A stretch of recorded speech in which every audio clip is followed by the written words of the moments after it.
Sveiki, aš esu advokatas Marijus Velička ir šiandien noriu Jums patarti, kaip tinkamai ginti savo teises prieš antstolius, kurie vykdo išieškojimą iš Jūsų darbo užmokesčio. Šiuo metu Lietuvoje yra skaičiuojama maždaug apie 200 000 skolininkų, kuriems yra pradėti vykdymo procesai ir juos administruoja antstoliai. Nuo 24 metų Liepos 1 dienos yra pasikeitusios į galimos išieškoti sumos iš asmens atlyginimų.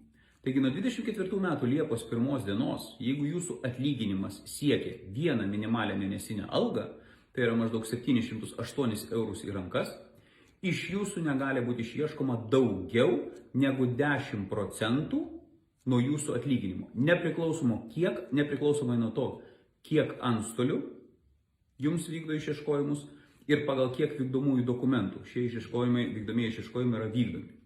Taip yra išimtis, kad jeigu jūs teikiate išlaikymą periodinėmis išmokomis arba iš jūsų yra išieškoma už žalą padaryto kito asmens sveikatai arba suluošinimą, iš jūsų išieškotina suma sąžiningai yra didinama iki 30%. Jeigu jūsų atlyginimas yra tarp 1 ir 2 minimalių mėnesinių algų, tai maždaug 1417 eurų. Jeigu jūs uždirbate iki šitos sumos, neviršite šitos sumos, iš jūsų gali būti išieškoma iki 30% skolinių įsipareigojimų. Tačiau jeigu tai yra vėl